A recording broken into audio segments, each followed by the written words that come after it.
wàllum arrestation yi bëri na ci lool on nous parle de plus de 500 arrestations depuis les événements de mars dernier même des bavures policières ñu nemmeeku ko lan moo fi seen taxawaay aussi ak aussi qu'est-ce que ça vous fait en tant que voilà activiste wala sax personnalité lambda nga gis mu mel ni comme Sénégal fu mu toll nii dañoo nar rek dundu comme ni ñu koy waxee yeneen dëkk yi parce que sànq maa lay dégg sax sa démb ci conférence de presse bi ngay am sax yenn gox yi Sénégal yi ngay comparé ak li nga xam ne moo nekk bande de Gaza. oui mais jamais ci histoire ci taarixu Sénégal même ci yenn réewu Afrique yi jamais il n'y a eu autant de prisonniers politiques. C'est-à-dire ay prisonniers yi nga xamante ni parce que dañu bokk ci langue politique gi. nekk opposition di jibal seeni kàddu wala di def marche pacifique. ñu leen di jàpp di leen tëj ci lu dul dëgg du yoon. ñu nee naa la ca njëlbeen tey ñu ngi à quelque chose comme 400 citoyens yi nga xamante ni ñu ngi leen tëj. Jamais la presse n'a été aussi martyrisée que c'est le cas actuellement ci Sénégal ay journalistes yi nga xamante ni dañ leen di tëj. ay journalistes yi nga xamante ni dañ leen di xoqatal dans l'exercice de leur travail keroog maa ngi gis ca Ngor benn soxna wu journaliste bu jàmbaare gannaaw bu télévision classique yi ak ñenn ñi déserté seeni rôle pour que li am Ngor ak li ni mel buy am ci réew mi que ñu koy fësal sénégalais yi gis ko ak bitim réew ñu gis ko ces télé ak ñenn ci média classique yi dañu déserté de ce rôle là télévision nu mu tuddati web yi les web TV ñu jël seeni responsabilité di ko couvrir soxna soosu journaliste la je pense que Ngoone Saliou mu doon filmer liy xew Ngor ay gendarmes yi nga xamante ni dañuy dugg ci biir kër yi di dóoree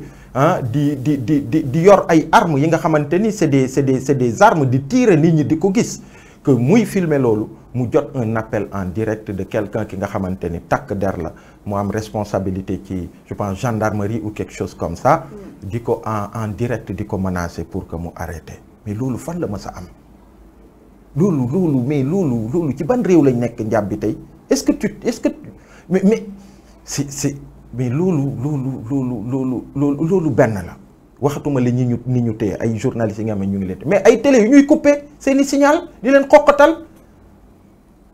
jamais on en a été là en termes d'étouffement en fait de la presse bi nga xamante ni baromètre la pour sonder la démocratie ci réew. mais mënuñoo wax ne Sénégal amul démocratie parce que bu fa amutoon yow doo toog fii def émission. mais combien sont-ils ay Sénégalais yi nga xamante ni ci ay kaddu rek mais même man xaw ma demain où je serai tey maa ngi nii di wax ak yow suba xaw ma fu may ne ci nguuru Macky Sall gi. ñu mettre en place benn système boo xamante ne ak benn justice instrumentalisée avec des procureurs yi nga xam dañ leen tabb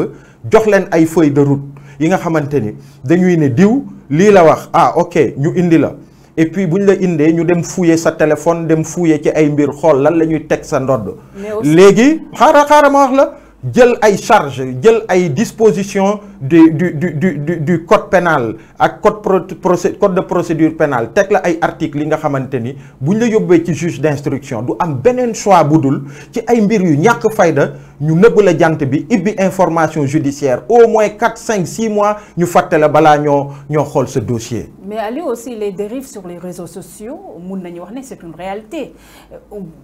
Est-ce que aussi lépp lañ war a wane aussi si télé yi wala si internet. njaab bi tey le président de la République Macky Sall sax gis nga keroog mu ngi xam ne si semaine numérique bi que dina si indi ay sanctions yu am solo. par rapport ak yi lay loolu Macky Sall est très mal placé pour le dire parce que saagakat yu gën a bon ci réew mi moom moo leen jël ñu nekk ci wetam. gis nañu ki nga xamante ni ay saaga yu bon la doon def jëmale ko ci moom sax kooku bi mu wëlbatikoo di saaga ay sénégalais yi nga xamante ni bokkuñu ak moom Macky Sall. ci lañ jël ñu teg ko ci wet ci seen wet nga xool le même Macky Sall gis nga njiit boo buggee sa kaddu mu am solo et que ay say citoyens yi nga xamante ni ñoom nga yilif ñu naw la da ngay cultiver exemplarité ce président Macky Sall bi wax ci salon boobu ngay wax gis nañu benn militant mu dem mu sàcc des PV de xawma lan de l'opposition pendant des élections ici mu sàcc ko et mu yóbbul ko palais.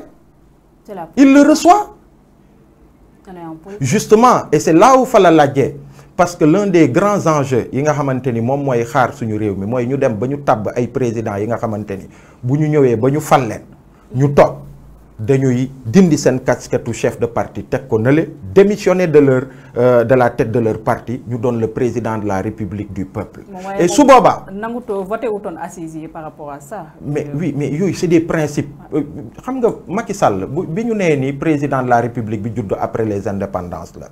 bi ñu ko tabbee presse internationale et tout le monde disait que c'est un président qui est né après les indépendances donc moom dina méngoog jamono dina méngoog li nga xamante ni askan wi ak jeunesse yi surtout au Sénégal et en Afrique moom mooy seen rêve moom la ñu bëgg te mooy bax seen xol. bokk na ci yi ni mel c'est-à-dire boo ñëwee nga doon le père de la nation nga jël sa casquette chef de parti nga tegee ko nële nga ne je vais devenir le président de tous les Sénégalais su boobaa. mën na doon ki nga xamante ni dinay poser ay actes d'exemplarité yi nga xamante ni bu waxee dinañ ko déglu mais Macky Sall bii ma la wax kooku mënul yedd kenn ci mbirum li xew ci réseaux sociaux yi li xew ci réseaux sociaux yi am na lu bëri li nga xamante ni ñëpp a ko war a ñaawlu parce que du dëgg du yoon mais loolu moo xew ci feneen ak feneen ak feneen ci monde bi ça fait débat dans tous les pays du monde mais c'est pas une raison pour un oui ou pour un non ñu dem ñu jàpp ay nit dem di leen tëj di leen kii pour des broutilles et surtout pour des broutilles Bassirou Diomaye Faye tu penses que dañ ko waroon tëj sur le poste qu'il a fait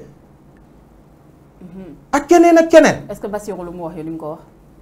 mais baña bu ma vivre li muy vivre je ne suis pas dans sa situation mais quand il est dans un parti politique boo xamante ni qui est persécuté par le pouvoir qui est en train de décapiter par le pouvoir. Des institutions aussi. Mais respect des institutions mais c'est les institutions qui doivent se respecter elles-mêmes et avant tout parce que les institutions ne sont pas au-dessus du peuple bépp institution bi ñu teg fii que mu doon justice elle rend la justice au nom du peuple donc ils doivent du respect à ce peuple et de la considération le président Macky Sall le peuple bi mbindaanu peuple bi la donc il n'est pas au-dessus de ce peuple-là